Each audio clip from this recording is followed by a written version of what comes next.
¿Cuántos ases hay en una baraja? 4. ¿Cuántas son las cartas? 52, porque me imagino que muchos ya deben haber jugado cartas y hay un número del 1 al 13 para cada uno de los palos de la baraja. Entonces, hay 52 cartas que son los resultados posibles. Entonces, la probabilidad, ¿cómo va a ser? 4 entre 52, o lo que es igual a 0.0769. Pero como dicen que se puede expresar en términos de frecuencia relativa, yo lo multiplico por 100 y tengo que es 7.69% la probabilidad de sacar un as. Yo puedo jugar con diferentes cosas y combinaciones. Puedo decir ases mayores que, puedo decir cartas mayores de 5, cartas menores de 2, cartas menores de 4. Yo puedo poner intervalos y todo lo que quiera para hacer estos cálculos de probabilidad. Aquí, por ejemplo, hay otra pregunta, ¿no? ¿Cuál es la probabilidad de que la suma de 2 dados sea 5, ¿no? Cuando se lanzan dos dados simultáneamente, ¿no? Entonces, calculo el número de resultados que suman 5. De acuerdo a la tabla de combinaciones posibles, tengo 4 números, ¿no? Porque si acá tengo todo el número que va 1, 2, 1, 3, todas las combinaciones del 1, y hacia abajo está 1, 2, 3, 4, 5 y 6, las combinaciones con cada uno, y el 1, todas las combinaciones con el 2. Entonces me va a dar los cuatro resultados que suman 5. ¿Y cuántos son todos los resultados posibles si yo lanzo 2 dados? Son 36. 6 por 6 son 36. Entonces la probabilidad de que 2 dados sumen 5 al ser lanzados simultáneamente es 4 entre 36, lo que es igual a 1 entre 9 y lo que es igual a 0.11 o si no 11%. Entonces miren ustedes, yo puedo calcular las distintas probabilidades. Siempre es el número de éxitos sobre el total de resultados posibles. ¿Qué otros conceptos debo manejar yo en cuanto a probabilidades? Por ejemplo, ¿cuál es el concepto de experimento aleatorio? Un experimento aleatorio o ensayo real o hipotético es aquel cuyo resultado no puede predecirse con certeza y del cual es posible describir todos los resultados posibles. Aquí nos ayuda mucho el lanzamiento de la moneda. Dice, el resultado no puede predecirse con certeza, pero sí es posible describir todos los resultados posibles. Por ejemplo, si yo lanzo una moneda, comenzando que la puedo lanzar muchas veces, y siempre solamente van a haber 2 resultados posibles, que es la cara y sello, ¿no? ¿Y qué otra característica más? El que salga un valor, ya sea cara o sello, no me va a condicionar en la siguiente salida. Por ejemplo, si me vienen 3 caras seguidas, no quiere decir que la cuarta también va a ser cara o que la cuarta va a ser sello. Yo no sé, pueden haberme salido 3 caras seguidas y de repente me sigue saliendo otra cara. O de repente sale 4 caras, tiro, sello, sello, sello, y después de mucho rato una cara. Entonces, la salida de un resultado no me va a condicionar el otro, porque yo puedo lanzarlo las veces que quiera y cada vez voy a tener siempre la duda de cuál va a ser el resultado. Eso es un experimento aleatorio, en general, que yo puedo lanzar muchas veces. Puedo repetir el evento, conozco los resultados, conozco la probabilidad que tiene cada uno, pero no sé qué me va a salir. El espacio muestral no es otra cosa que el resultado de todos los resultados posibles del experimento. El evento E1 es cualquier subconjunto del espacio muestral, o sea, cada uno de los resultados que va a salir. Eventos mutuamente excluyentes son 2 eventos que no pueden ocurrir simultáneamente. Por ejemplo, la vida y la muerte es un conjunto vacío porque no pueden ocurrir a la vez. Cada uno sale por separado. ¿Cuáles son los eventos independientes? Que la ocurrencia de un evento no afecta la probabilidad de la ocurrencia del otro. Justo lo que les mencionaba, si yo lanzo una moneda, son eventos independientes porque definitivamente el que me salga, como digo, cara, no quiere decir que la siguiente me va a salir sello. Puede salirme cualquiera de los dos. Entonces vamos a ver con un ejemplo esto del experimento. Por ejemplo, el experimento lanzar un dado. Ese va a ser mi experimento aleatorio. ¿Cuáles serían los resultados? Los resultados posibles del experimento. Serían los números 1, 2, 3, 4, 5 y 6, porque el dado tiene 6 caras, y entonces tenía eso todos los resultados posibles. Ese sería mi espacio muestral. El evento E sub I es cualquier subconjunto del espacio muestral. ¿Qué eventos pueden ser? Puede ser el evento 1, la posibilidad de sacar 1, la posibilidad de sacar 5, también puede ser la posibilidad de sacar un número par, la posibilidad de sacar un número impar. Cualquiera de esas condiciones puedo generar yo para tener un evento específico. Eventos mutuamente excluyentes, dos eventos que no pueden ocurrir juntos. En este caso, estos son eventos mutuamente excluyentes porque no pueden salir dos valores a la vez, solamente cuando lanzo un dado puede salir un solo valor. Entonces, aquí con el ejemplo se aclara un poco los conceptos de cada uno de ellos, de experimento aleatorio, de espacio muestral y evento.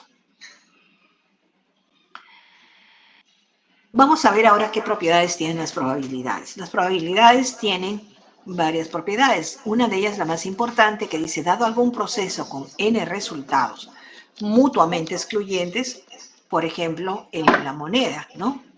La probabilidad de cualquier evento E sub I es el número entre 0 y 1.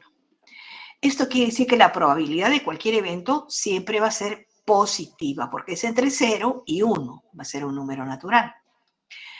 ¿Qué más veo? Que un valor 0 significa que el evento es imposible que ocurra.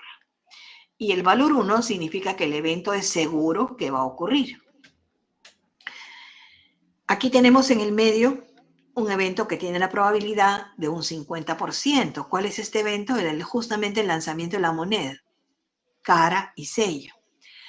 Acá, un poquito más cercano al 0, está la probabilidad 1 sobre 6 de que salga un determinado número. Aquí ya hay la probabilidad de sacar 4 bolas azules de un grupo de 5, ¿no?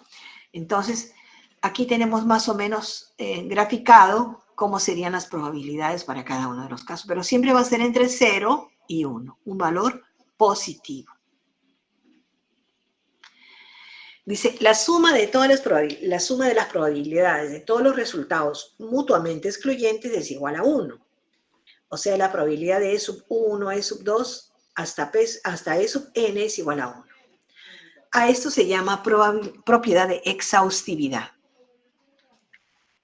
Ya estamos escuchando 2 veces la palabra exhaustividad, ¿no? Al comienzo del curso también escuchamos exhaustividad. Volvemos a nuestros dados.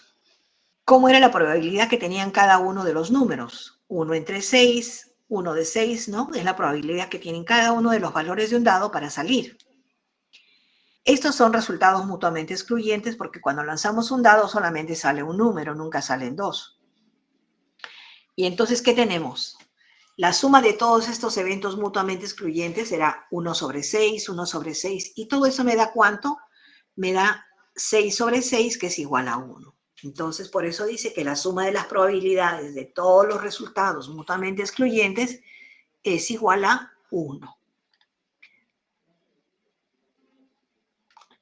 Luego ya vienen, esas son las propiedades más importantes. Luego ahora viene la propiedad conjunta. Ya por la forma de expresarlo ya nos da una idea, ¿no? La probabilidad conjunta de dos eventos es la probabilidad de que dichos eventos ocurran simultáneamente.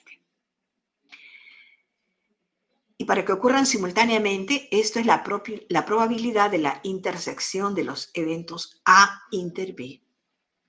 Entonces, fíjense ustedes, al comienzo habíamos visto ya que la intersección era que tenían que ser elementos comunes A y B. Entonces, acá también, para hacer la intersección, tienen que ser eventos comunes a y B. Por ejemplo, y acá también reconocemos la letra mágica I. ¿Cuál es la probabilidad de una puntuación Apgar muy baja a los 10 minutos y morir en el primer año de vida? Entonces, miren, acá tengo Apgar a los 10 minutos, que sería como una exposición, y el evento resultado, que es deceso o no deceso, o sea, morir o no morir. Pero acá me preguntan por la probabilidad de tener el Apgar muy bajo y además morir en el primer año de vida. Entonces me piden las dos condiciones que están en este círculo de acá. Entonces veamos el cálculo. Acá tenemos la parte que reúne las dos condiciones y esto es la intersección porque tenemos la letra I. Entonces la probabilidad de la intersección será igual a todos los éxitos, o sea, todas las veces que puede darse esta situación que da las dos condiciones a la vez, sobre el total de resultados posibles, que son 467 resultados, ¿no? Que este es el conjunto universal donde están todos los resultados posibles. Y entonces efectúo el cálculo y me sale 0.0899 y expresado como porcentaje 8.99. Fíjense ustedes, si ustedes me dan como probabilidad este valor sin ponerme porcentaje, de seguro van a tener 8 veces la probabilidad de salir mal, porque la probabilidad es entre 0 y 1. Si ustedes se olvidan de ponerme este porcentaje, yo no voy a pensar de que ustedes me van a poner 8.99 de probabilidad, porque es pésimo. Tienen que acompañarlo de porcentaje. Ojo que estoy advirtiendo. Si no me ponen el porcentaje, su respuesta no vale. ¿Ya? Tienen que expresarla como porcentaje, porque hemos dicho que si ustedes no me ponen esto, tienen que expresarla de esta manera, entre 0 y 1. También tenemos la probabilidad de dos eventos cualesquiera, ¿no? Hemos visto de una probabilidad conjunta y ahora tenemos de dos eventos cualesquiera. La probabilidad de dos eventos mutuamente excluyentes, A y B, o sea que son eventos que no pueden ocurrir simultáneamente, es la probabilidad de la unión calculada como la suma de sus probabilidades individuales. Aquí en el gráfico lo podemos ver entonces. Aquí tenemos entonces dos conjuntos mutuamente excluyentes, ¿no? ¿Y cómo será la probabilidad de la unión? Si quiero ver A unión B, será la probabilidad de A completo más la probabilidad de B completo. Esto se aplica cuando la intersección es igual a 0. Aquí no hay ninguna intersección, cada uno está por separado. Por eso dice eventos mutuamente excluyentes. Ahora, la probabilidad de dos eventos que no son mutuamente excluyentes. Si no son mutuamente excluyentes, quiere decir que tienen al menos un resultado en común, ¿no? Acá tenemos la intersección. Entonces, estos sí no son mutuamente excluyentes. Ahí es la probabilidad también de la unión, pero calculada de la siguiente fórmula. La probabilidad de A menos la probabilidad de B menos la probabilidad de la intersección. ¿Por qué? Porque si yo cuento todo A y todo B y a esto le sumo todavía los elementos comunes, estoy tomando en cuenta esta parte de acá. Si ya voy a tomar todo lo de A y todo lo de B, entonces tengo que restar ya esta parte de acá. ¿Se dan cuenta? Porque se está tomando como si fuera doble, hay un traslape. Entonces, ahí es donde tengo que restar la intersección. Eso cuando tienen por lo menos un resultado en común. Por ejemplo, ¿cuál es la probabilidad de una puntuación Apgar muy baja a los 10 minutos o morir en el primer año de vida? Ese O ya me está diciendo uno u otra condición. Entonces, eso significa unión. De hecho, yo me ubico acá entre eventos que no son mutuamente excluyentes, porque ya habíamos visto por el ejemplo anterior que podían darse la situación de que se dieran los dos eventos a la vez, ¿no es cierto? El deceso y el Apgar muy bajo. Entonces, aquí tenemos que aplicar la fórmula que era para eventos que no son mutuamente excluyentes. Entonces, tenemos que la probabilidad de la unión es igual a la probabilidad de E, en este caso de E, exposición y deceso, tenemos la probabilidad de E, más la probabilidad de D, menos la probabilidad de la intersección. ¿Cómo tenemos acá entonces? ¿Cuál es la probabilidad del Apgar muy bajo? 122. La probabilidad del deceso, 85. Y la probabilidad de la intersección ya la habíamos calculado, que era 42. Sobre todos los resultados posibles, que era 467. Entonces tenemos que este cálculo me sale 0.3533 o expresado en porcentaje 35.33%. Entonces, toda la probabilidad de E de la D menos la intersección. ¿Ok? Ahora tenemos la otra probabilidad, que es la probabilidad condicional, ¿no? ¿Cuál es la probabilidad condicional? Como su nombre lo dice, es la probabilidad de que un evento ocurra, dado que o sabiendo que otro ya ocurrió. Ha pasado ya un nuevo evento para que se produzca el otro. Entonces, es una condición de que pase algo para que ocurra lo siguiente. ¿Cómo se escribe la probabilidad condicional? La probabilidad de D dado E. Y que se puede definir en términos de probabilidad conjunta, que es la probabilidad conjunta como una intersección. Y entonces, ¿qué tenemos? Tenemos la siguiente fórmula. La probabilidad condicional de D dado E es igual a la probabilidad de la intersección sobre la probabilidad de E. E debe ser diferente de 0. Un truco. Siempre la condición, para que recuerden la fórmula y puedan calcularlo, la condición que está debajo de la rayita siempre va a ir en el denominador, sea cual sea. La condición va a ir en el denominador y arriba va la intersección. Esto para que se acuerden, pero el E debe ser diferente de 0. Aquí tenemos, ¿cuál es la probabilidad de morir en el primer año de vida, dado que ese es otro detalle? Esta probabilidad condicional siempre va a tener la palabra mágica, dado que o sabiendo que. Siempre va a estar expresando una condición. Entonces dice, ¿cuál es la probabilidad de morir en el primer año de vida, dado que la puntuación Apgar a los 10 minutos fue muy baja? Entonces aquí me están dando la condición del Apgar muy bajo. Entonces, la probabilidad solicitada se refiere solo al grupo con Apgar muy bajo, o sea, esta de acá. Y para calcular la probabilidad del evento de ceso en el primer año de vida, primero debe haber ocurrido la puntuación Apgar muy bajo.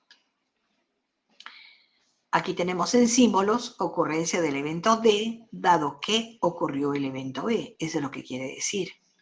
Y eso es lo que me están pidiendo calcular, ¿no? Morir, dado que la condición de tener el Apgar muy bajo. Entonces ahí tenemos la fórmula, que es la probabilidad de la intersección sobre la probabilidad de E. ¿Cuánto era la probabilidad de la intersección? 42 entre 467, la intersección. ¿Y la probabilidad de E cuál es? El Apgar muy bajo. Entonces tenemos 122, ¿no? Entre 467. Acá botamos los dos 467 y nos quedamos 42 entre 122. Y entonces tengo que el valor es igual a 0.3443 o lo que es lo mismo 34.43%. No se olviden del porcentaje.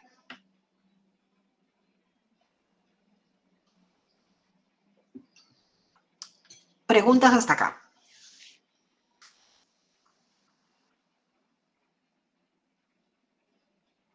¿No hay preguntas? Bueno, primero habría que preguntar si están todos. Ya, entonces vamos ahora a la otra parte que son las medidas epidemiológicas. Acá ya nos vamos a ir mucho más rápido porque ya las hemos visto, las medidas epidemiológicas, pero simplemente vamos a recordar algunos conceptos y ver el sustento matemático de estas medidas que calculábamos el semestre pasado en epidemiología. Comenzamos con el riesgo relativo. El riesgo relativo es una medida que se usa cuando se quiere comparar las probabilidades de cierto resultado, por ejemplo, enfermedad, en dos situaciones o grupos distintos, que era el grupo de expuestos y no expuestos. Entonces, es una medida comparativa.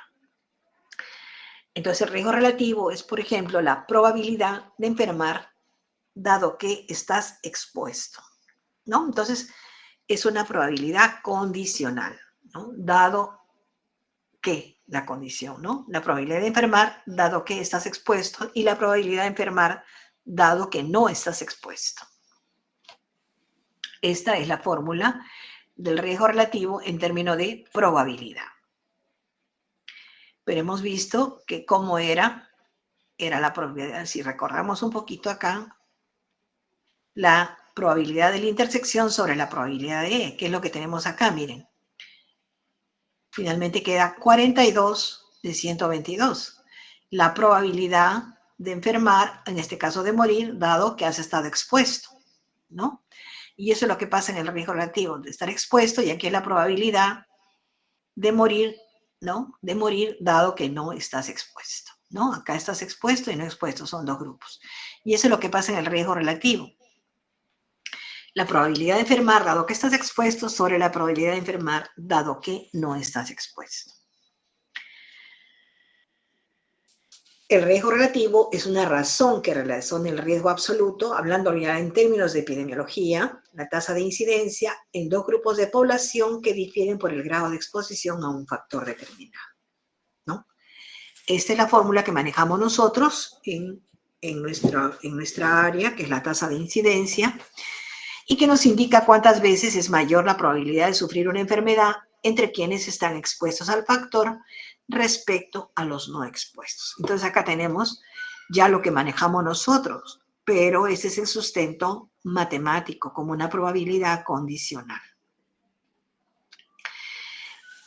Para seguir explicando la otra parte, vamos a recordar un poquito los diseños en epidemiología. Bueno, ustedes ya lo saben. Y, por ejemplo, el estudio de cohortes va de la exposición al efecto. En cambio, el de casos y controles, como su nombre lo dice, casos y controles va del efecto hacia la exposición. Y en los transversales averiguamos simultáneamente la exposición y el efecto. Recordemos nuestro famoso estudio de cohortes, que ya lo conocemos, es solamente un recordaris. Tenemos la población libre de enfermedad, la población de estudio, y aquí entran solamente al estudio los libres de enfermedad o resultado, y luego se conforman los grupos que tienen el factor y los que no tienen.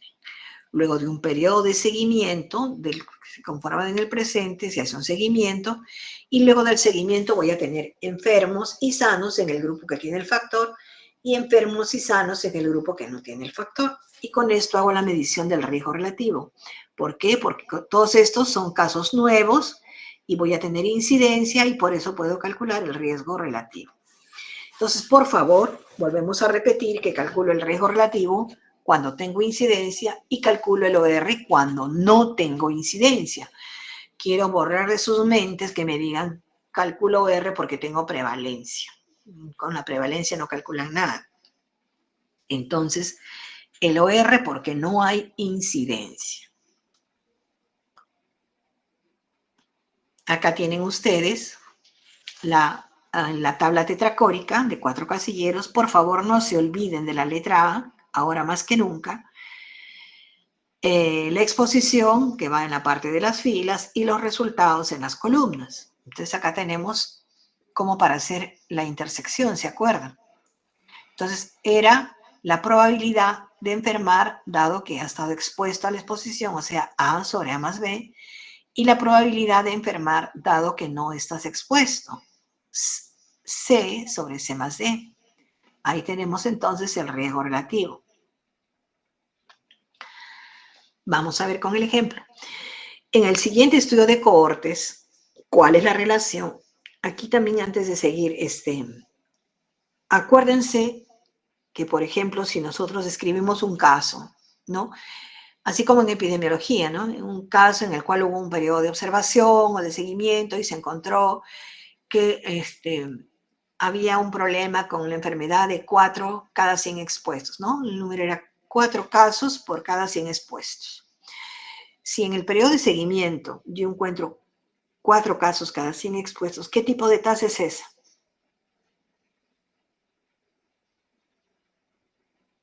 Creo que no hay nadie. Bueno, entonces lo dejamos así. Como no hay nadie, seguiremos así nomás. Ok. Entonces, este ejemplo es en el estudio de cohortes, ¿no? ¿Cuál es la relación entre las puntuaciones Apgar a los 10 minutos y el riesgo de morir en el primer año de vida? ¿Cuál es la relación? Entonces, para ver una relación entre estos dos grupos, ¿no? hacemos el cálculo de un riesgo relativo, porque no están diciendo que es un estudio de cohortes. El riesgo relativo es igual a la tasa de incidencia en expuestos sobre la tasa de incidencia en los no expuestos. En este caso, ¿cómo sería? 42 entre 122 entre 43 y 345. Desarrollo mi cálculo y me sale un riesgo relativo de 2.762.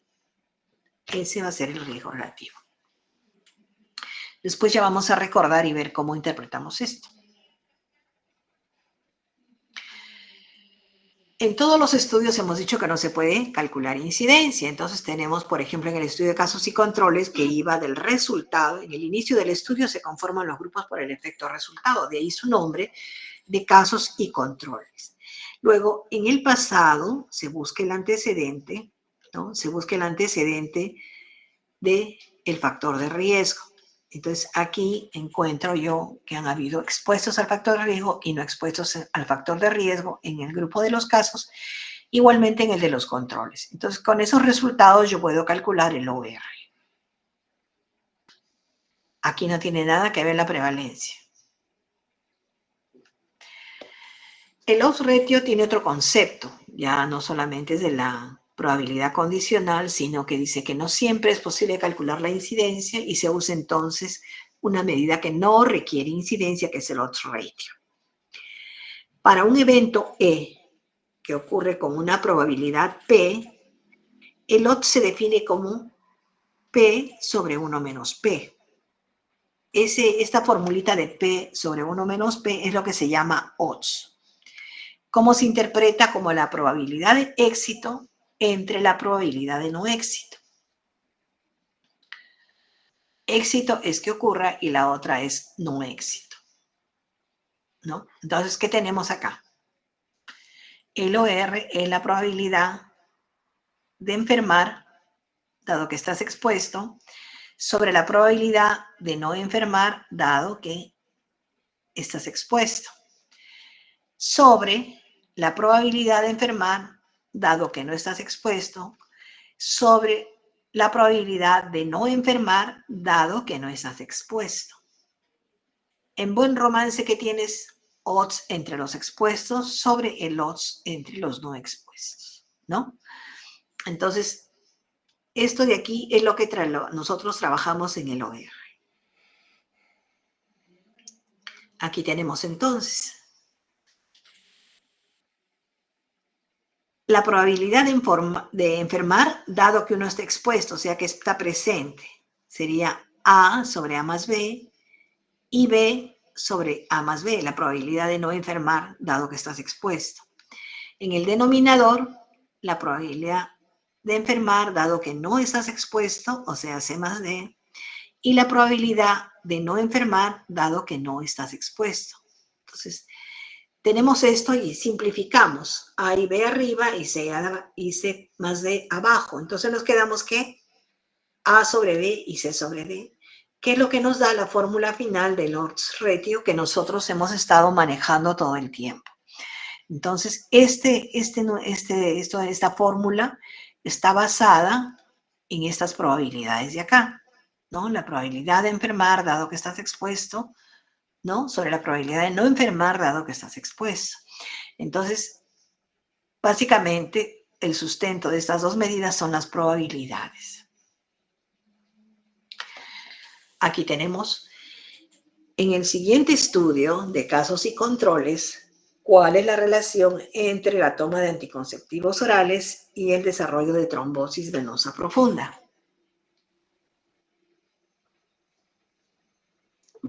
Entonces tenemos ahí nuestro cuadrito con toma de anticonceptivos y trombosis venosa profunda. ¿Qué medida voy a calcular si tengo el estudio de casos y controles? Calcularé un odds ratio. El odds ratio igual odds entre los expuestos sobre odds entre los no expuestos es igual A por D sobre B por C. A por D es 12 por 347 y el otro es B por C 53 por 30. Desarrollo y me sale 2.619. Entonces tengo ya dos valores de los que he calculado.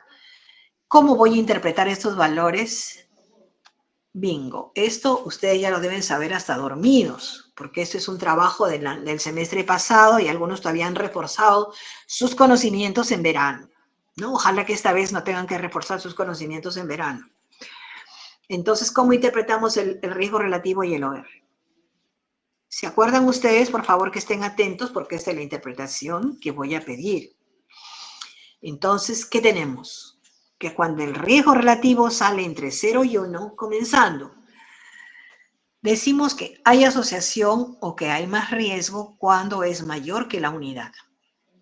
Y cuando es menor que la unidad es más bien un beneficio, ¿no? Entonces, ¿qué tenemos? Entre 0 y 1 es menor que la unidad. ¿Cómo voy a interpretar? 1 menos el riesgo relativo y explico como porcentaje menos. Si yo tengo un riesgo relativo igual a 0.2, entonces, ¿qué significa esto? 1 menos 0.2, ¿cuánto me va a salir? 0.8. El 8 lo multiplico por 100 y me sale 80. 80% y además digo que es menos. Entonces digo 80% menos riesgo. ¿Ok? Cuando el valor del riesgo relativo es entre 1 y 2, ¿cómo hago para interpretar?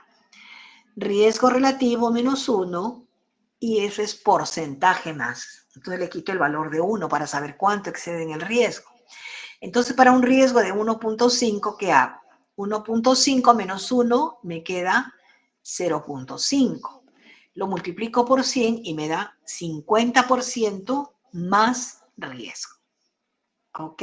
Aquí nomás es donde tengo que captar bien la interpretación, porque cuando ya es 2, 3, 4, digo veces el riesgo. Si el riesgo relativo es 2, 2 veces el riesgo. Si es 4, 4 veces el riesgo, ¿no?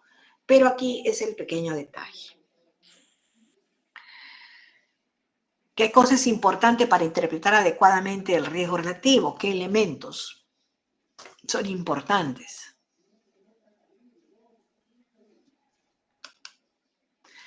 ¿Qué elementos serán importantes para yo poder decir que había una asociación? ¿Mm?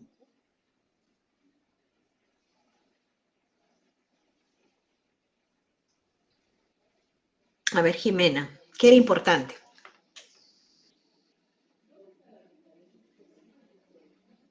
¿Estás ahí, Jimena? Nada. Alessandra, Si el valor era 1, es que no había asociación. ¿cómo? Si el valor ¿Cómo? era menor a 1, era un factor protector. Claro, pero ¿qué es importante para decir que hay la relación existente? Ya sea para beneficio o para riesgo. ¿Qué cosa era lo que yo me fijaba para ver si había realmente relación o no? ¿De qué tenía que estar acompañado el riesgo relativo? O el OR.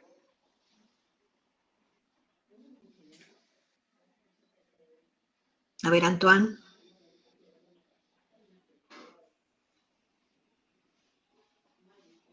El coeficiente de correlación. Yo les he enseñado, coeficiente de correlación. ¿Quién levantó la manito? Marcial, creo. A ver, Marcial. Aldo.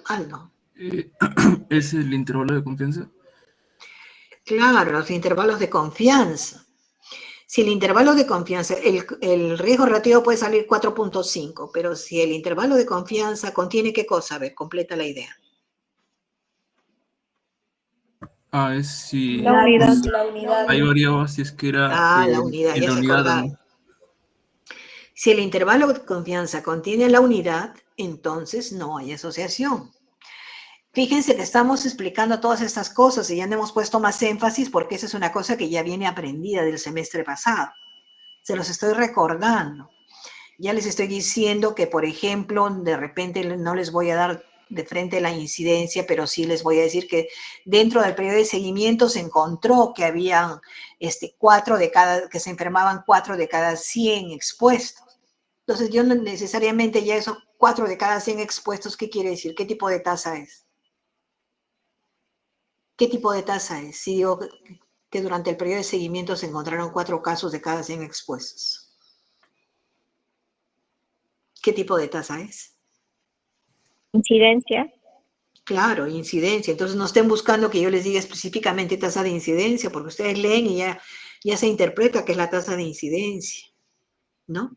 O si no, se llegó a la población y se encontró que habían tantos casos por cada 100 personas. ¿Qué tasa es esa? Si yo llego y hago mi estudio y veo que hay 6 casos de cada 100 personas. Prevalencia. Prevalencia. ¿Se dan cuenta? Entonces yo no necesito ponerle el nombre porque ustedes ya saben a qué me estoy refiriendo. Entonces, el examen de práctica es para que hagan razonamiento y aplicación de todos los conceptos teóricos. Por eso es que yo quiero y me preocupa tanto cuando ni siquiera leen la teoría, que les mando las clases previamente a la clase teórica, ¿no? Porque eso yo les mando para que ustedes revisen y vean lo que no entienden y pregunten en la clase teórica. Así debería ser el protocolo de seguimiento, pero veo que he visto que ni siquiera para desarrollar las prácticas leen la teoría. Eso ya me indica de cómo van a salir en el examen. Si ni siquiera en el momento que tienen que desarrollar las prácticas leen, ¿en qué momento van a leer? El curso no se aprende por osmosis, ¿no? No es porque ya me junte con un alumno ya voy a saber, no. Acuérdense que todos mis exámenes tienen que ver mucho con razonamiento. Entonces, si no hay razonamiento, nada. Y la próxima semana ya es el examen, así que por favor vayan poniéndose las pilas. Bueno, no hay más preguntas acá para pasar al otro punto. Ok. Entonces hagamos esto.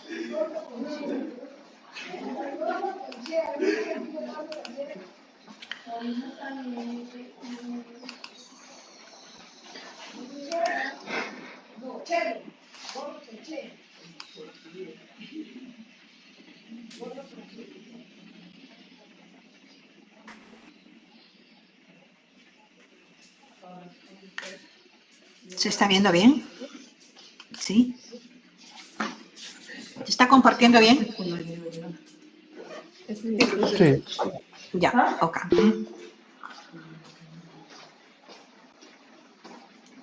Vamos a ver ahora la distribución de probabilidades normal y binomial.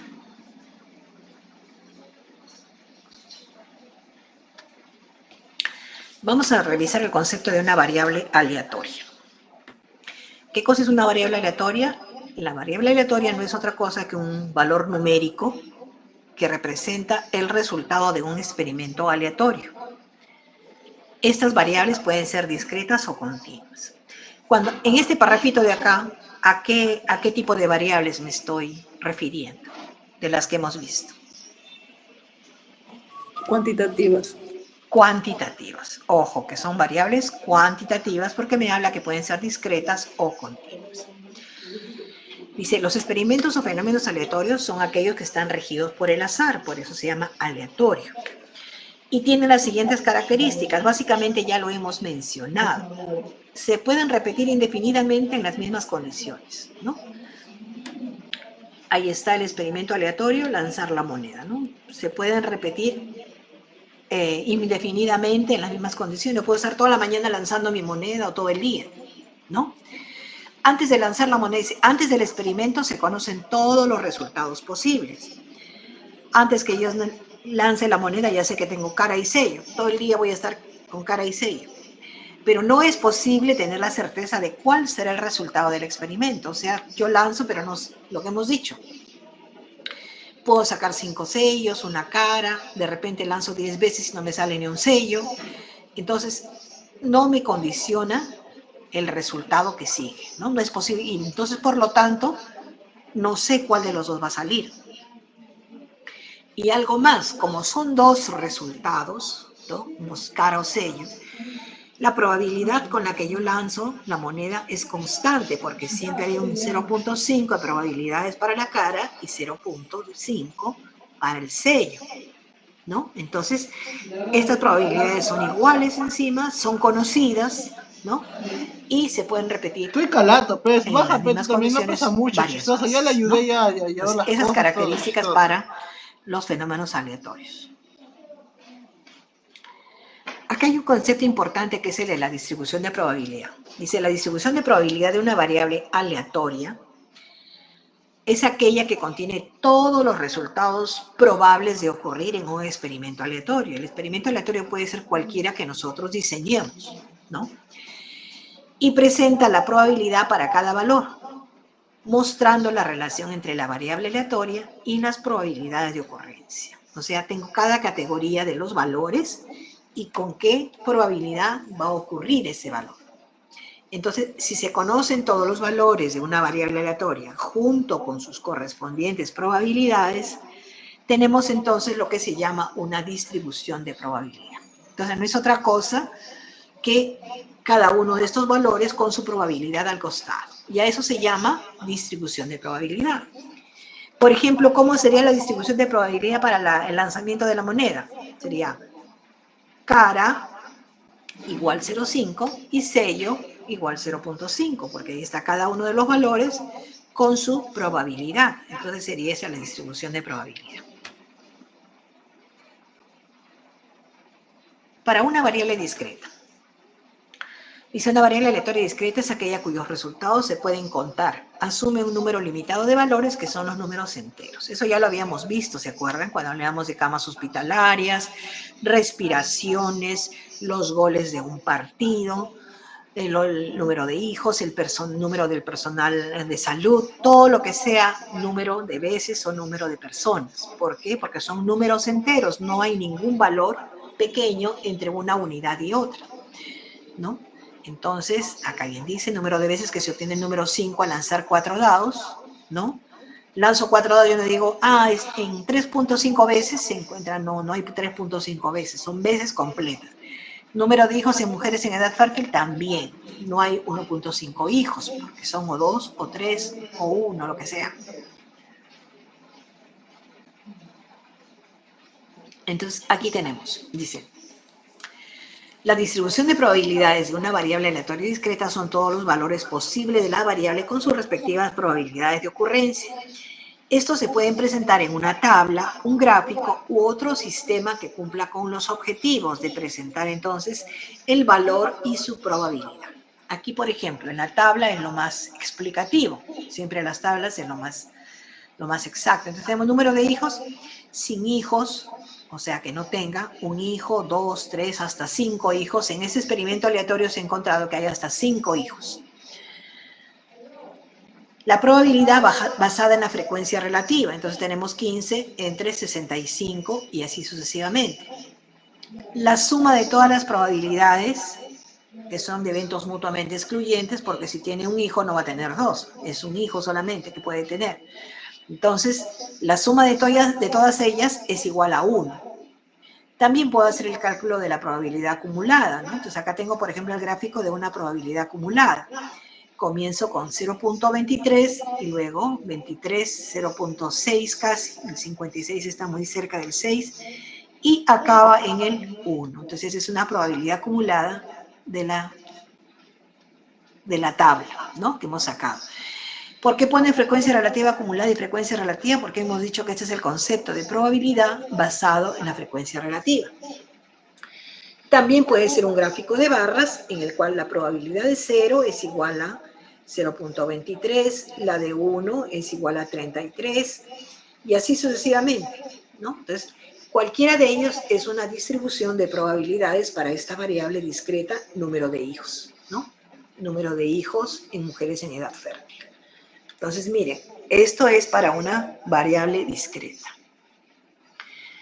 Variable continua. Ya también inmediatamente nos imaginamos la variable continua, que es la que tenía las unidades entre cada uno de los valores enteros. Dice, la variable aleatoria continua es aquella que puede asumir un número infinito de posibles valores dentro de un intervalo continuo. Por ejemplo, el peso de los recién nacidos atendidos el día de mañana. Nosotros sabemos que mañana van a nacer muchos bebés y que hay que pesarlos, pero no sabemos qué pesos van a tener. Es una variable aleatoria continua. La estatura de los estudiantes que ingresarán el siguiente semestre, también a todos hay que tallarlos. Conocemos en qué unidades vamos a medir, pero no sabemos cuánto van a medir.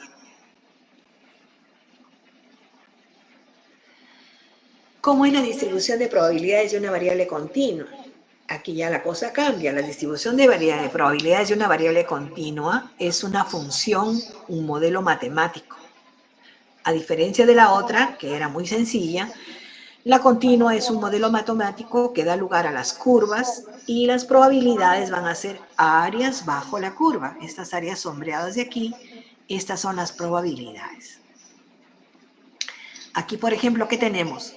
La distribución de probabilidades de la curva normal presentadas en una tabla. Entonces aquí tenemos todos los valores de Z presentados en una tabla.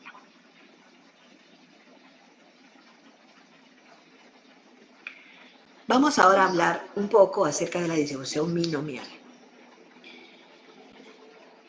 La distribución binomial está basada en el ensayo de Bernoulli. ¿Qué es el ensayo de Bernoulli? Es un experimento aleatorio donde puede ocurrir solo uno de dos resultados mutuamente excluyentes. Vida-muerte, sano-enfermo, cara o sello, ¿no? Es nuestra famosa cara o sello que no nos abandona. Dice una moneda lanzada al aire, el resultado puede ser cara o sello. Dos resultados posibles mutuamente excluyentes. Un alumno que rinde un examen ingresa o no ingresa a la universidad. ¿Ingresas o no ingresas? Ese es tu resultado. Luego de la visita médica, el paciente sale o no sale de alta. Dos resultados posibles. Bueno, el Bernoulli es ese experimento, un solo experimento. En cambio, a eso se llama el ensayo. Entonces, la distribución binomial, ¿qué cosa es? Se basa en una secuencia de ensayos de Bernoulli, llamada proceso de Bernoulli, que consta de las siguientes condiciones. Esto se basa en algo que ya hemos mencionado, ¿no? En cada ensayo solo hay dos resultados posibles mutuamente excluyentes. Si nos vamos a la moneda, cara y sello. Si vamos a decir que el sello es el éxito, la cara será el fracaso, ¿no? Y nos vamos a preocupar de este valor que lo vamos a considerar éxito. La probabilidad de los sucesos es constante, o sea que no varía de una prueba a otra. Ya también lo habíamos dicho. Cada vez que yo lanzo cara o sello, la probabilidad es 0.5 para cada uno y no va a cambiar. Cada vez que yo lance, va a ser la misma. No porque lance 20 veces, la cara va a ser 0.7 y el otro 0.3. No, es 0.5 en cada lanzamiento. Y por eso que se van a representar por P y Q, o también la Q se representa por 1 menos P, o sea que a 1 le quito la probabilidad de P. Si nos referimos a la cara y sello, será pues 1 vale 0.5 y el otro también 1 menos 0.5 también es 0.5. Entonces ahí están los valores de P y Q o de 1 menos P. El resultado de cada prueba es independiente de los otros resultados, también lo hemos dicho, ¿no? La que salga cara o sello no condiciona el próximo resultado. Y el experimento consta de un número n de pruebas, o sea que lo puedo estar toda la mañana lanzando, 20 veces, 50 veces, 1000 veces, lo que yo quiera. Entonces, acá viene ya de donde se han sacado las fórmulas. Dice, si se han realizado n observaciones y consideramos que se obtienen k éxitos, o sea, todos los éxitos que necesitamos, ¿cuál va a ser el número de fracasos o no éxitos? El número de veces que hemos tirado la observación menos las veces que nos han salido los éxitos, ¿no es cierto? Si yo he lanzado 100 veces, ¿no? Y me salen 40 caras, ¿cuántos sellos me van a salir? 60, o sea, 100 menos 40, igual es acá. El éxito, si es K, los fracasos serán N menos K, o sea, lo que no me ha salido. Para hallar todas las maneras posibles de que ocurran los éxitos y fracasos, debemos calcular el número combinatorio de N sobre K, ¿no? La forma de denotar una distribución binomial es con el número de veces del experimento y P la probabilidad que tiene. ¿Cuál es la función de la distribución binomial? Aquí está la función matemática de la distribución binomial, ¿no? Ha dicho que son las combinatorias. Entonces, aquí está la fórmula con las combinatorias. Acá está la probabilidad de K y la probabilidad de los fracasos, N menos K, ¿no? Entonces, N es el número de pruebas que debe ser mayor que 0. Nunca puedo decir un lanzamiento menos 1 ni nada, ¿no? Siempre N es mayor que 0, porque si pongo 0 es que no he hecho nada tampoco. N mayor que 0. K es el número de éxitos, que tiene que ser entre 0 y N, ¿no?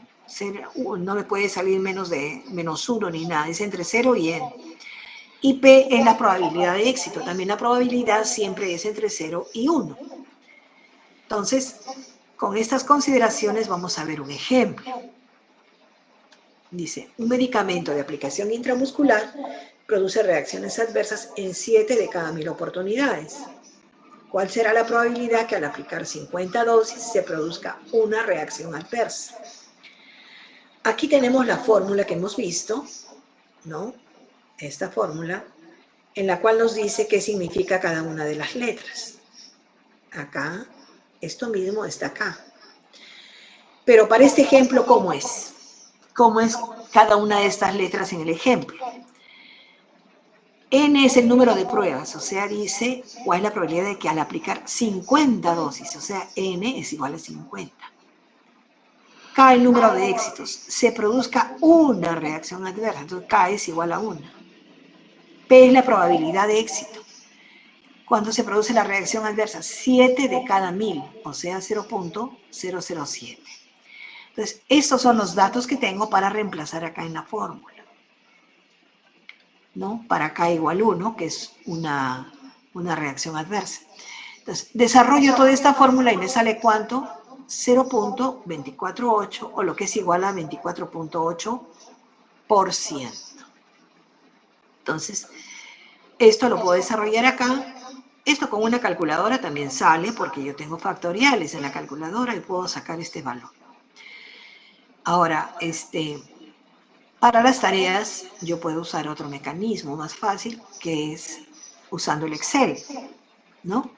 Busco aquí la función, distribución binomial basado en la normal, y cuando hago esto me sale este cuadrito. Este cuadrito que tengo que llenarlo. Ahora dice, para el ejemplo, número de éxitos, K era igual a 1, N, o sea, los ensayos, 50, P, la probabilidad de éxito, 0.07, y acá hay que poner 0 o 1. ¿Este valor es acumulado? No. Entonces, hago el cálculo, pongo 0 porque no hay ningún acumulado, y me sale 0.248. Me sale el resultado acá y en la parte de acá también. Este resultado, 24.8, es igual que el que tenemos acá. Ojo, entonces, los ejercicios de la práctica se pueden desarrollar con Excel si lo saben manejar. Aquí hay veces hay que hacer acumulado, porque yo calculo la probabilidad menor de 4. Entonces, acá pongo para tal punto, pongo 4 y aquí el acumulado. Pongo acá, ¿no? Hasta 4 es el valor que tengo que acumular, ¿no? Y me sale el resultado final. Pero acá es cuando es un solo valor, también K igual 1, o K igual 5, o K igual 4. Pero si me dice menor o mayor, ahí sí ya es un acumulado. Preguntas hasta acá sobre binomial.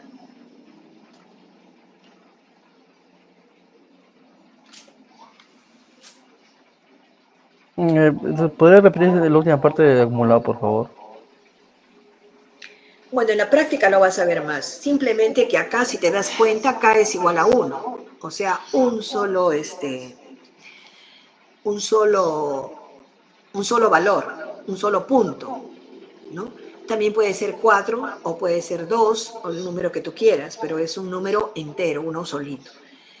Pero, ¿cuál es la probabilidad de que sea, por ejemplo, menor o igual a 2? Si yo quiero calcular la probabilidad menor o igual a 2, tengo que calcular en un acumulado hasta 2. Entonces, ahí en acumulado tendría que poner el 2. Porque voy a tener la probabilidad de 0, la probabilidad de 1 y la probabilidad de 2. Si digo menor que 4, será la probabilidad hasta 3 nada más, porque es menor que 4. Si digo menor o igual a 4, tendrá que ser 4. Básicamente es lógica nada más, ¿no? Cuando no es un solo valor, ya es acumulado. Y ojo que se tome en cuenta las probabilidades de 0, ¿no? Hay probabilidad de 0, probabilidad de 1, de 2, hasta el número que uno tenga, ¿no? Porque son probabilidades discretas. Ok. Ahora vamos a hablar acerca de la distribución normal. Para hablar de la distribución normal tenemos que hablar de estos dos personajes, ¿no?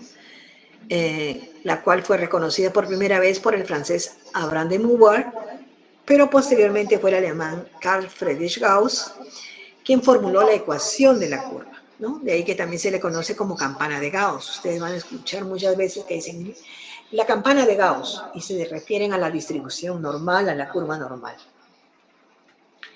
Esto es simplemente informativo. Para hablar de la distribución normal, tenemos que decir que la distribución normal no es otra cosa que la función de densidad de probabilidad de una variable aleatoria continua. Y la fórmula que tiene es esa que está colocada ahí. Y cada una de ellas son las letras lo que significa en esta ecuación, ¿no? Por ejemplo, mu es el promedio y sigma la desviación estándar, que es lo más importante en la curva normal, conocer siempre el promedio y la desviación estándar. Lo demás es parte ya de la fórmula esta. Esta fórmula, a diferencia de la otra, solamente se las menciono para que sepan de dónde sale la función de densidad. No necesariamente tienen que aprenderla o manejarla ni nada, simplemente se las presento para que sepan de dónde sale.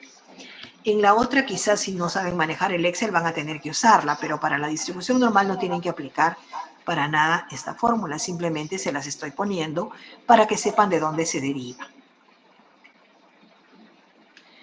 ¿Qué cosa es la distribución normal? Las distribuciones normales son una familia de distribuciones que por lo general van a mantener esa forma de campana, ¿no? Son simétricas y sus valores se concentran en el medio, tal como habíamos explicado para la desviación estándar, ¿no? Que se concentran al medio y que se dispersan hacia los extremos, ¿no? Y por eso que se llaman colas. Estas son las colas de las campanas, ¿no? Y la distribución normal se determina por medio de dos parámetros. La media, que es mu, y la desviación estándar es sigma. Por eso que su denotación estadística es n. Cuando ustedes vean n, promedio y desviación estándar, están, ¿qué cosa? Describiendo una curva normal. Acá, por ejemplo, tenemos distribuciones normales que tienen distinta desviación estándar, pero una media igual. O sea, la media es igual para todas.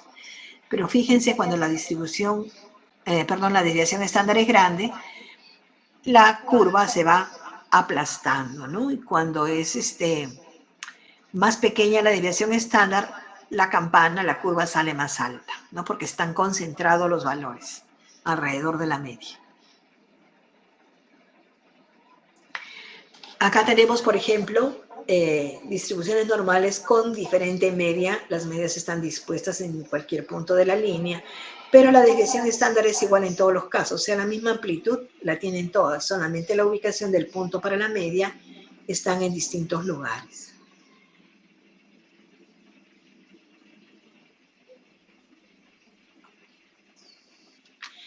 ¿Qué propiedades tiene la distribución normal? La distribución normal tiene una única moda que coincide con la media y la mediana. Entonces, aquí tienen al medio las tres medidas. Por eso que esto nos permitía ver, ¿se acuerdan? En los ejercicios que hemos visto, cuando el promedio es más chiquito, quiere decir que se está yendo para acá y hay una simetría por los valores bajos. De repente tiene muchos valores altos y entonces se va para este lado, la media. La media ya no coincide acá en los tres, sino está por acá, ¿no? Y hay una asimetría hacia la derecha, ¿no? En el caso de la curva normal, de la que estamos viendo ahora, como ideal, tiene la media, mediana y la moda. Es simétrica respecto a su media. ¿Qué quiere decir que es simétrica? Que hay 50% de valores mayores que la media y 50% de datos menores. ¿Qué más? Que la curva es asintótica al eje de abscisas. O sea que esta curva sigue al infinito. Nunca llega a tocar al plano horizontal. A eso se llama asintótico. Y por eso que cualquier valor entre menos infinito y más infinito es teóricamente posible. Y algo importante, toda esta área de acá es igual a 1 en términos de probabilidad y es igual al 50% en términos de porcentaje. se dice que la distribución normal está trazada sobre un histograma ideal. Un histograma ideal, y por eso que nosotros cuando hemos visto los gráficos decíamos que el histograma era un gráfico de áreas. Era un gráfico de áreas porque el área de un histograma y de un polígono de frecuencia era igual a 1. ¿Se acuerdan que hemos dicho que eran los únicos? Y es que todas esas áreas se pueden calcular, al igual que lo vamos a calcular acá como en términos de probabilidades, ¿no? Entonces de ahí sale que el histograma tenga un área igual a 1, ¿no? Porque es que la curva normal está trazada sobre un histograma ideal.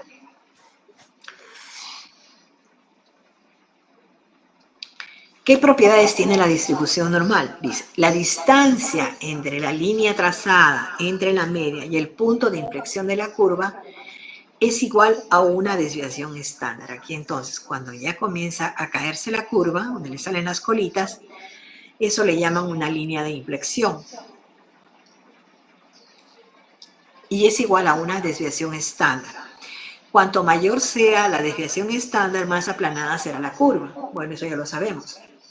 El área de la curva, el área bajo la curva, dice, comprendida entre los valores situados aproximadamente a 2 desviaciones estándar de la media, es igual a 0.95. O sea, acá, cuando el valor de la desviación estándar es 1.96, tenemos 95% del área bajo la curva. Entonces existe, dice, un 95% de posibilidades de observar un valor comprendido entre el intervalo de mu menos 1,96 y mu más 1,96. Acá tengo que hacer una aclaración. Nosotros, en desviación estándar, y en el primer examen tiene que ser así, la interpretación de la desviación estándar hemos dicho una desviación, 2 desviaciones y 3 desviaciones, ¿no es cierto? Y hemos dicho que en 2 desviaciones está el 95% de los datos. Y además hemos dicho que ahí están los valores normales, como lo hemos venido haciendo en la práctica. Bueno, eso es perfectamente entendible porque eso es para fines prácticos. Aquí, cuando ya trabajamos lo de probabilidades, como tenemos que trabajar con tablas, aquí sí ya nos es más fácil ubicar. Si ustedes recuerdan, en la curva normal era el 95.47, que no tenía 2 decimales. En 2 desviaciones estándar se encontraba eso, 95.47, 48, no me acuerdo exactamente. Pero aquí, como estamos hablando de probabilidad, el 95% exactamente se encuentra en 1.96. Si se dan cuenta, el 1.96 es muy cercano a 2. Y en el 2, por eso que se pasaban los decimales, ¿ya? Pero para fines prácticos, a mí me interesa que ustedes se acuerden de 2 y 3 desviaciones estándar. Porque para 3 tampoco no es 3, es 2.70 y tantos. Pero bueno, como digo, para fines prácticos de la desviación estándar. Aquí cuando hablamos de probabilidad, sí nos vamos a dar el lujo de hablar con 1.96 porque vamos a tener una tabla y no solamente vamos a calcular valores para 1.96, sino para el valor que nos salga, ¿ya? Por eso es que aquí en esa segunda parte ya tenemos que dar el valor sacado de una tabla.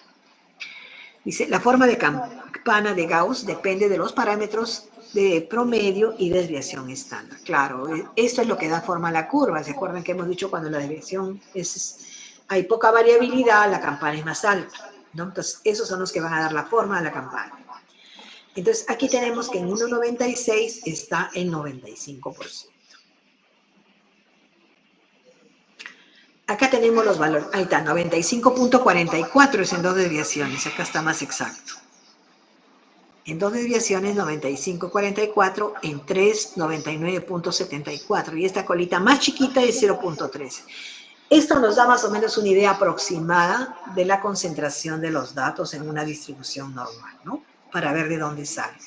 Todo esto es 100%, aquí está el 68.26%, que es una desviación, acá las 2 desviaciones y acá las 3 desviaciones, ¿no? Acá hay otro punto importante que tengo que comprender, ¿no? Esta de acá es una distribución normal de mis datos. Acá tengo, por ejemplo, que para esta curva mi media es 1010. Y tengo una desviación estándar de ¿cuánto? De 20. Entonces, ¿qué tengo acá? Una desviación está en 1030, más 20, 1052 desviaciones, y 1070, 3 desviaciones. Para el lado izquierdo igualmente, menos 20 son 990, 970 y 950. Entonces acá tengo más 3 y menos 3. Esta es mi distribución normal original, así están mis datos. Yo, para hacer uso de la tabla y calcular las probabilidades, tengo que estandarizar. Ojo, por eso aquí viene el cuadrito. De la distribución normal original, tengo que convertirla en una distribución normal estándar. ¿Para qué? Para ver en la tabla la probabilidad en las áreas bajo la curva. ¿Ya? Y por eso dice acá, la distribución normal estándar es una distribución normal, es una misma distribución con media 0 y desviación estándar igual a 1. Entonces acá tengo 0, más 1, más 2 y más 3, y para el lado contrario lo mismo. Entonces, esta es la distribución original, pero esta es la distribución normal estándar. ¿Con qué finalidad? De poder calcular las probabilidades del área bajo la curva. ¿Ya? ¿Cómo hago la estandarización? Cualquier distribución normal puede transformarse en una distribución normal estándar mediante la siguiente fórmula. Aquí tengo la siguiente fórmula. Z es igual a un valor X menos el promedio sobre la desviación estándar. Entonces acá dice, X es un valor cualquiera de la distribución normal original, mu es la media de la distribución normal original, y sigma es la desviación estándar de la distribución normal original. La distribución normal estándar también se llama distribución Z. Y el valor calculado mediante la fórmula que hemos presentado se llama también puntaje Z. Entonces ya saben, distribución normal tenemos que convertirla en distribución normal estándar para poder calcular las probabilidades, y por eso tenemos que aplicar esta formulita. ¿Qué cosa quiere decir o cómo se interpreta el valor Z o puntaje Z? Expresa el número de desviaciones estándar por encima o por debajo de la media que se encuentre un valor en particular. Acá, por ejemplo, volviendo al anterior. Acá, ¿cuál es el valor de Z en esta parte de acá? ¿Cuánto vale Z acá? Aquí, ¿cuánto es Z en este punto de acá?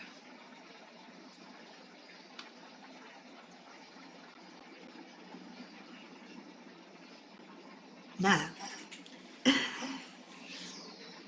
Si Z es el número de desviaciones estándar que un valor está por encima o por debajo de la media, ¿cuánto vale Z acá?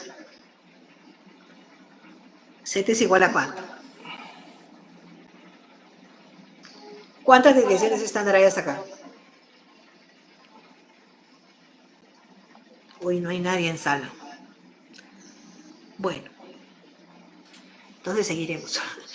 El valor Z, puntaje Z, entonces expresa el número de desviaciones estándar por encima o por debajo de la media que se encuentra un valor en particular. Vamos a ver para el caso 1. Dice, en el control de crecimiento de los escolares del primer año de un colegio, se encontró que la talla promedio fue de 120 centímetros con una desviación estándar de 5. Si tenemos que la talla alcanzada por un escolar es 130 centímetros y convertimos la talla en puntaje Z, ¿cómo será la talla entonces? La talla será 130, el puntaje que quiero probar, menos 120, que es el promedio, y la desviación estándar es 5. Esto me sale un Z igual a 2. Entonces, este escolar alcanzó 2 desviaciones estándar por encima del promedio. Un puntaje Z igual 2 significa que el puntaje original, 130, se encuentra a 2 desviaciones estándar por encima del promedio. ¿Qué cosa importante tengo que tener en cuenta? Que la distribución Z será normal solo si la distribución original es normal. Cualquier distribución yo no la puedo convertir a distribución normal estándar. ¿Por qué? Porque tiene que provenir de una distribución normal, algunos datos o una distribución que siga la curva normal. ¿Se acuerdan que para eso había pruebas para aplicar si la curva era normal o no, si la distribución era normal o no? Si la distribución no es normal, no se va a cumplir esto que estoy calculando acá. Tiene que ser una distribución original que tenga tendencia a ser una distribución normal. Si no, no.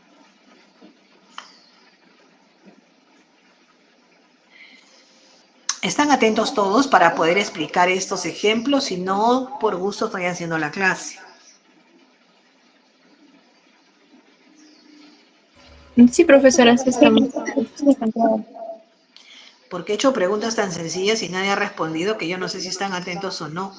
Pero bueno, ya es responsabilidad de cada uno, ¿eh? Porque estamos trabajando hasta un día feriado y no es saludo a la bandera. El 7 de junio todavía es el día de la bandera. Ok, ¿qué situaciones tengo para el cálculo de las áreas bajo la curva? Puede ser un área de un extremo, de una cola positiva, una cola negativa, o de repente un rango, un espacio entre dos valores. Entonces tengo esas dos situaciones.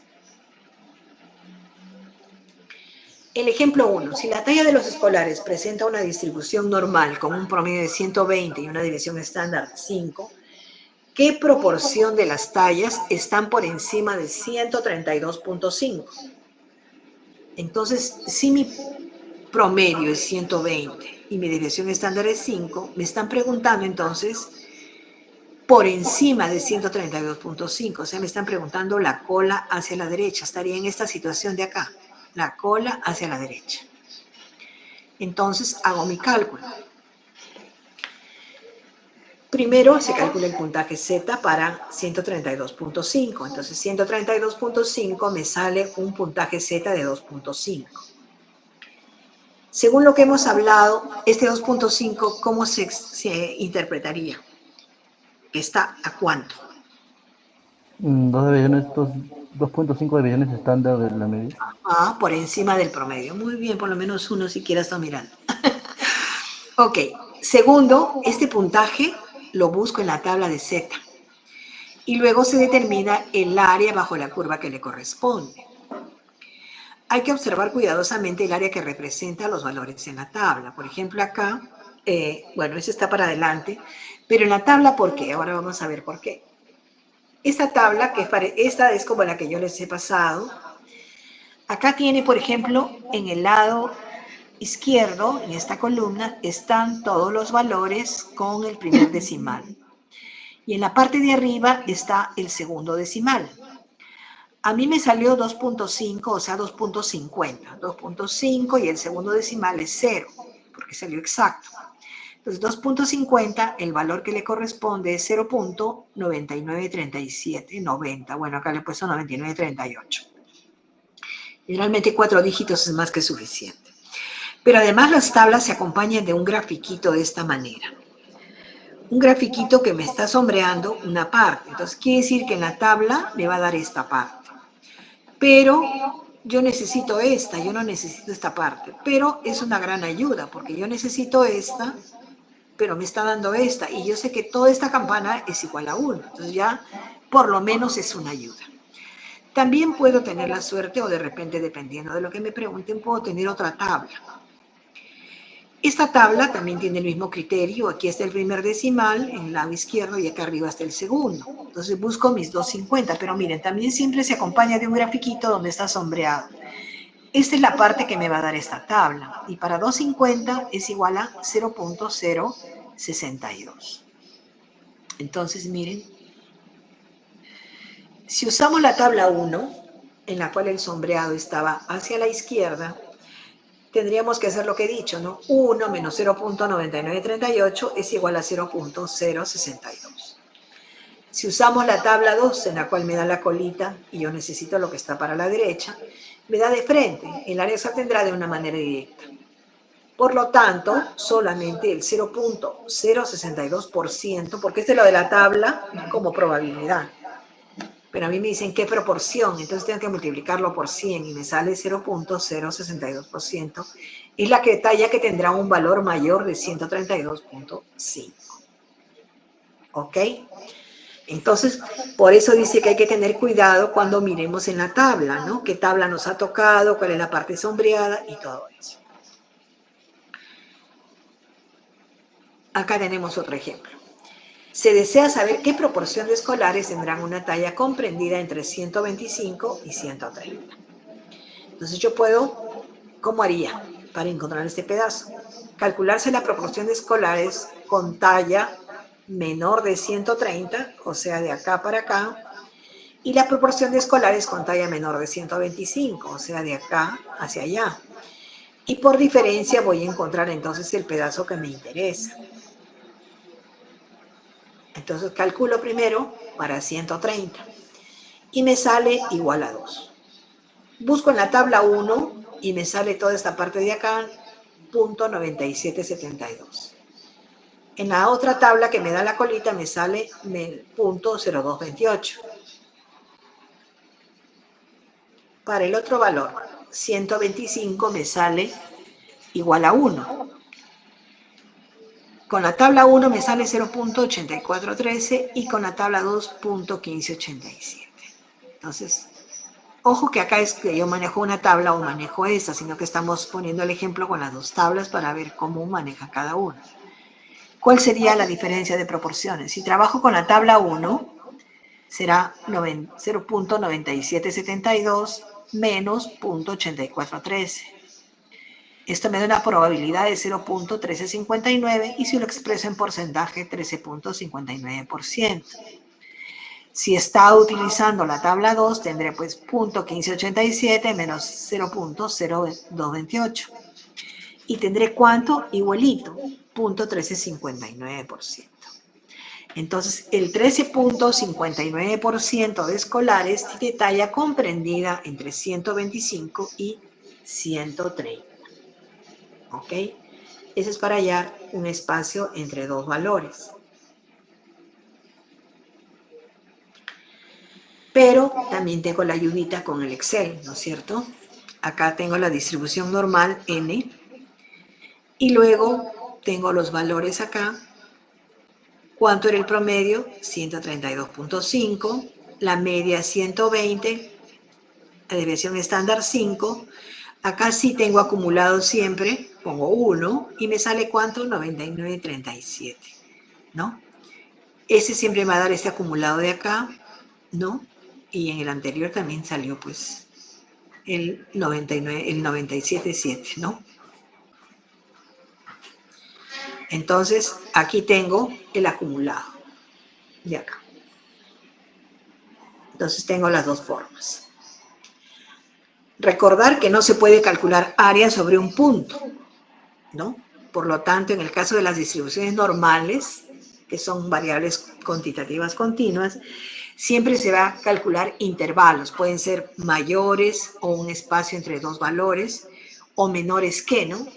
A diferencia de las variables discretas, como la binomial en la que se puede calcular la probabilidad de un resultado en particular. No les explico la de Poisson porque ya con binomial y Poisson había una confusión tremenda y entonces prefiero dejar la binomial, que es lo que más usamos. Y ya no estamos enseñando Poisson porque con Poisson se confundían mucho. Entonces, bueno, hemos dejado con binomial porque ya creo que es suficiente con binomial y normal, ¿no? La otra era un poco más compleja, aunque también se utiliza, pero no quiero complicar mucho la vida de ustedes y solamente he dejado una binomial y he dejado la normal. Ahora, ¿por qué es importante que apliquemos la distribución normal? Sobre todo porque muchas variables biológicas tienen una distribución normal. Edad, presión arterial, hematocrito, muchas cosas. Y además, matemáticamente es fácil trabajar y hay varias pruebas estadísticas que se derivan de la distribución normal, como son las pruebas paramétricas, y tenemos que saber, pues, de dónde vienen estas pruebas. Por ejemplo, mucho se habla de la prueba T, que se utiliza bastante. Ustedes lean un artículo y se aplicó la prueba T para comparar los promedios. Se aplicó el análisis de varianza para comparar los promedios. Se aplicó chi cuadrado. Todas esas derivan de la distribución normal. Entonces, por eso tenemos que aplicar distribución normal. conocer, saber por lo menos de dónde viene. Creo que esta es la última. No sé si hay alguna pregunta. No sé si hay preguntas. Entonces, si no hay más preguntas, ya los dejo tranquilos para que vayan a almorzar. Tranquilos. O que sigan durmiendo, de repente a algunos se les interrumpir el sueño. Sí, Alessandra. Sí, profesora, disculpe, no es sobre el tema, pero quería preguntarle acerca del examen la próxima semana. ¿Va a ser Sí. en el horario de teoría o nos tenemos que poner de acuerdo en un Bueno, horario más? yo no sé si es fácil coordinar para las 4 áreas, sería lo ideal, para que no hayan problemas, ¿no? Pero si es que es factible coordinarlo en un horario que puedan, ¿no? Con tal que no me digan 7 de la noche, nada, que sea en la tarde, ¿no? En la tarde o en la mañana, como quieran, ¿no? Puede ser hasta el sábado en la mañana si quieren, ¿no? Está bien, doctora. Ahora Ustedes mismo, coordinan y me avisan, pero me tienen que avisar pronto porque hay un grupo que tiene la teoría el lunes. sí, justo estaba hablando con la delegada de terapia física también sobre eso. Ya, ustedes me dicen la hora más adecuada y yo veo si es factible también o no, para ver el número de profesores que pueden apoyarme. Ya. Está bien, doctora, muchas gracias. Ok, gracias también a ustedes. Ya nos estaríamos viendo la próxima semana, pero ya en otras condiciones. Las condiciones de evaluación. Ok. Que les vaya bien. Sobre esta cuestión de las clases de mañana. Mañana es viernes, ¿no? Los viernes creo que no hay ningún grupo de práctica, ¿no? El sábado es que tienen práctica. La verdad que está bien confusa la cosa. Porque hemos recibido, al menos eso es lo que tengo que preguntar bien en mi departamento también, ¿no? Porque hemos recibido un comunicado de la ciudad universitaria que dice que no dice que se suspenden las clases. Lo que dice es que van a hacer arreglos de las redes eléctricas y se va a suspender el tráfico por todo el costado de odontología, todo ese lado de ahí, desde Venezuela hasta Colonial, todo ese costado. Y por otro lado, recibí otro comunicado de la Facultad de Medicina que dice que el personal administrativo de la Facultad de Medicina va a trabajar para que se desarrollen normalmente las clases de viernes y sábado. Entonces, la verdad que yo no sé qué hacer. Entonces, tengo que hablar primero que nada con mi departamento para ver bien eso. Lo ideal sería que sea virtual, porque si va a haber problemas para llegar allá el sábado, que es en la mañana y en la tarde, pero no les puedo decir nada. Yo voy a seguir averiguando. Y según lo que me digan, ya yo les comunico. Pero felizmente que viernes no tenemos clase. Entonces, para el sábado había que averiguar la cuestión de si va a ser virtual o no. O sus profesores de práctica ya les han dicho algo. Nada. No, doctora, no hay confirmación. Ok, mejor voy a averiguar bien para ver qué nos dicen. Lo ideal sería que no, en la ciudad universitaria no se tengan las clases, porque bueno, quizás en San Fernando sí, pues no, si van los trabajadores no hay problema, pero acá en la ciudad universitaria han dicho que van a cerrar todo el tráfico del costado, ¿no? Entonces eso va a ser un problema. Ok, entonces estamos en comunicación para lo de las clases. Que les vaya bonito el resto del día. Ok, gracias. Muchas gracias, doctora. Gracias, Hasta luego, profesor. doctora, gracias. Nos vemos, cuídense mucho, por favor.